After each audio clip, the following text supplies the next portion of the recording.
I, Ferdinand Martin G. Romualdez, hereby solemnly swear that I will support and defend the Constitution of the Philippines and that I will obey the laws, so help me God.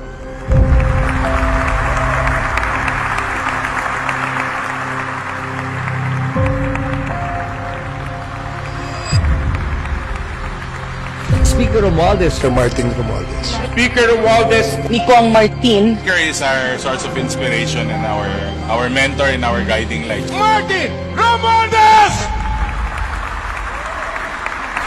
I do not need a long introduction for this episode. All I'm going to say is this. Kayong lahat na mga hipokrito dyan sa Kongreso na gumawa ng sarili ninyong Panginoon na sinamba ninyong parang santo.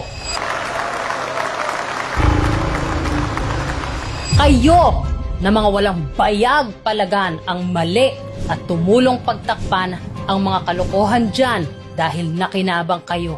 Kayong lahat na mga traidor sa Pilipino na nagbigay ng boses sa duwag humarap sa mga taong ginawa niya ng kamalian. I actually liked how Speaker Romualdez ran Congress. I was actually impressed at how he was able to unify Congress in a lot of major issues. Even the minority and even the independents were supportive of Romualdez's speakership. Ang inaakusahan nila dito, si Boss Martin, sabi, tinago daw. Pero asan ang patunay na tinago talaga?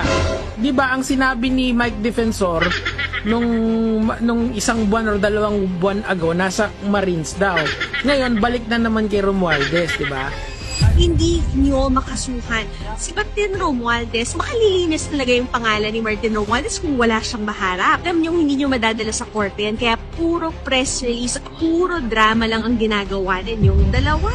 He publicly stated that he had no hand in the BICAM. Yun yung pinaka-consistent defense ni former speaker. And fortunate for him, maybe baka yun yung reason bakit yun yung defense na pinipili niya.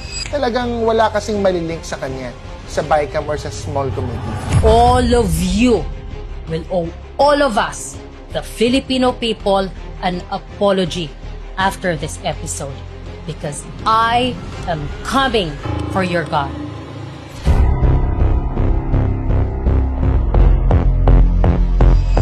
It is now time to pick apart and take down the dirty house he built on insatiable greed for money and power.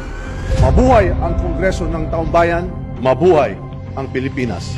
Ferdinand Martin Romualdez, welcome to the show. Well, uminom muna kayo dahil papunta na tayo sa nakakaiyak at nakakagalit na part. Go ahead.